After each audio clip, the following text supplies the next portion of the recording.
sacerdote hoje para responder, né, duas das perguntas que anotamos aqui em nosso caderninho. E o objetivo, como sempre, né, diz o quadro, são perguntas curtas, respostas rápidas. E hoje nós vamos responder as perguntas da Maura Jansson e do Adilson. A Maura Jansson não falou de onde que é, mas fez a pergunta no quadro Pergunte ao Sacerdote, publicado em fevereiro de 2019. E o Adilson de Caeté, Minas Gerais. Então nós vamos responder essas duas perguntas dentro da nossa condição e conhecimento. Bom, a primeira delas, que é feita pela Maura Jansson, ela nos pergunta: não conheço muito bem a religião, mas a Umbanda Esotérica faz trabalho de esquerda?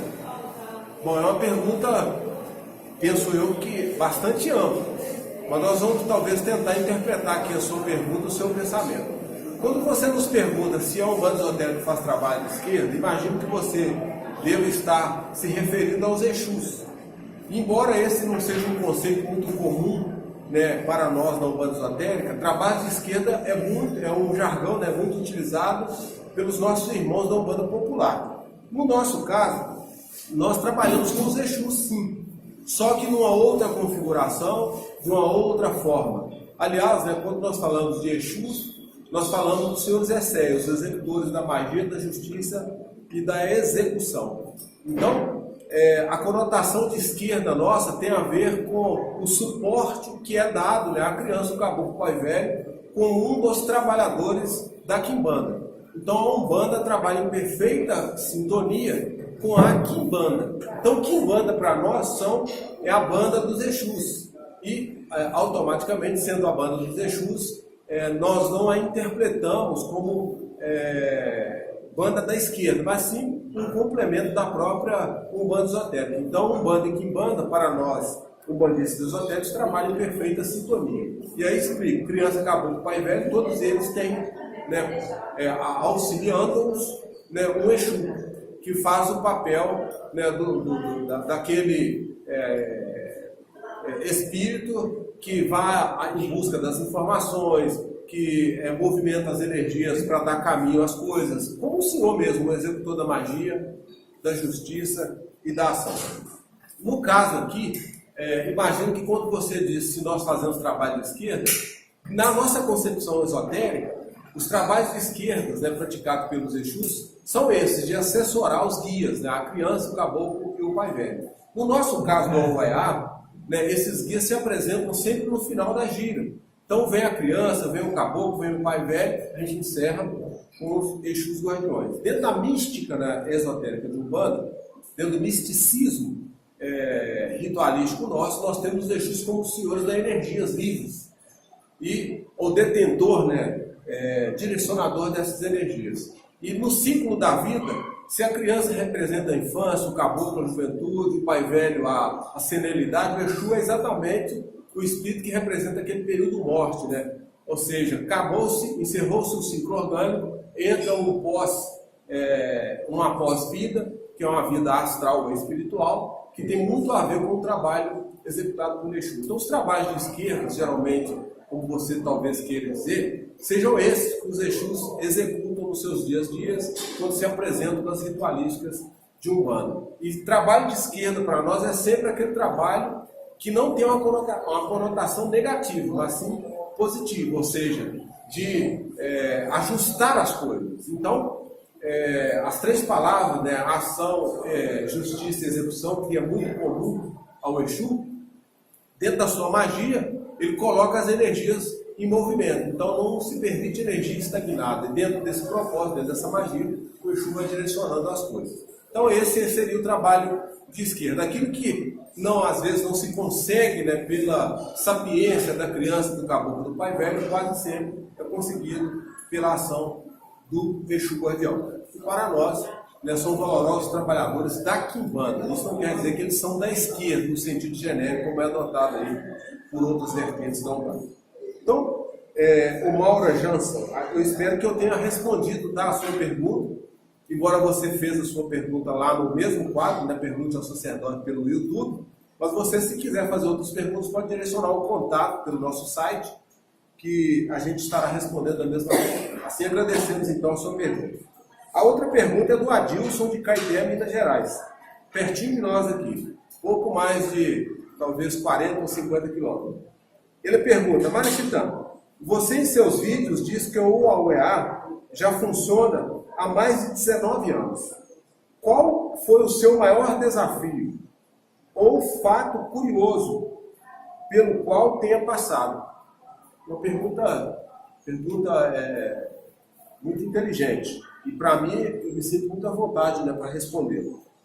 Bom, eu acredito que o maior desafio, né, que durante esses 19 anos de funcionamento do AUEA foi executar no plano físico os desígnios, né, da espiritualidade. A gente encontra muito desentendimento quando a gente tenta trazer, né, toda essa bagagem, essa valência espiritual, sem alterá-la. Por isso que eu sou um defensor que o Umbanda é de cima para baixo.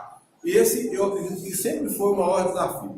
Mas em se tratando de estrutura, já que a gente está falando da instituição, lembrando, né, que a nossa casa começou dentro desse período, ou seja, 19 anos atrás, somente com a ordenação dada pelo mestre Torumá, a nossa pessoa, na condição de sacerdote, para que a gente desse continuidade ao trabalho da TUL, que já existia aqui em Belo Horizonte há muito tempo.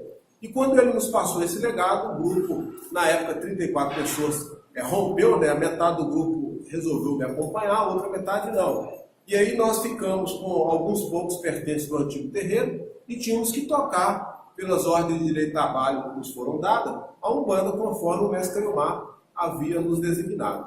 A nossa primeira preocupação foi perguntar ao Pai Bendito o que realmente deveríamos fazer. E ele, com muita sapiência, nos orientou que a gente deveria primeiro fazer as nossas reuniões internas, ajustar o grupo, para que assim a gente pudesse passo a passo ir sedimentando. E o nosso maior desafio, se tratando de instituição, foi ter um espaço, né, adequado para que a gente pudesse fazer os encontros. E aí nós começamos, quando alugamos um lote aqui do lado, que agora nós já entregamos, o desafio era esse, né, ter que custear um aluguel sem ter a mínima noção de como a gente iria arcar com essas despesas de aluguel, água, luz e outras coisas mais. Mas aceitamos encargo. E eu me lembro que, na época, a gente achou que esse desafio seria um desafio bem hercúleo, né, como a gente costuma dizer, porque a gente não tinha a mínima noção de como começar. Mas aceitamos o encargo, então o maior desafio foi esse, alocar, né, um ambiente para que a instituição pudesse existir fisicamente. E logo em seguida, passados 7 anos, a gente teve um segundo desafio, que foi quando a entidade, né, como mentora da casa, havia dito que nós precisávamos ter a nossa independência e a nossa instituição. E aí uma das coisas que passou pela nossa cabeça, como fazer isso, sabendo que a nossa casa sobrevivia exclusivamente de doações e das mensalidades dos integrantes da casa, que era muito baixa. E a gente ficava imaginando, né, como comprar um lote, como construir um templo. Verdade aceitamos o desafio hoje, ao longo, né, desses 19 anos, hoje nós temos a nossa própria instituição, independente, não pagamos aluguel, a casa é nossa, e nunca cobramos um centavo de ninguém, ainda que seja desculpa por processos oraculares ou magísticos, nunca fizemos isso. E a nossa casa está funcionando a pleno vapor e sempre seguindo essa premissa, né, de dar de graça aquilo que de graça recebemos. Então esse foi o nosso maior desafio. Hoje ter a instituição que nós temos, né, uma sede própria, com todo o conforto possível. Aliás, eu posso dizer isso aqui, talvez poucos templos, né, espalhados pelo Brasil tenham uma estrutura física como nós temos no AUEA. E aqui a sua segunda parte da pergunta, qual foi o maior desafio, né? E aí eu vou citar esse, porque ele tem tudo a ver com essa aquisição desse imóvel que nós estamos hoje. Foi quando o senhor Giramundo, que até então não trabalhava comigo, que eu trabalhava com outro Exu que chamava Tiratene, ele havia nos dito que o tempo dele de nos assessorar tinha encerrado e que viria um Exu um pouco mais graduado para dar sustentação às coisas que a gente precisava no dia a dia de terreiro. E aí surgiu o senhor Giramundo. E a primeira coisa, quando ele se apresentou, ele pediu, foi uma casinhola, né? Ele falou que era uma casinhola com alguns elementos onde eu possa movimentar as minhas coisas. E aí a gente construiu uma casinha bem pequena, e eu me lembro que ele riscou um sinal, e o sinal riscado por ele tinha a forma, né, de uma coruja.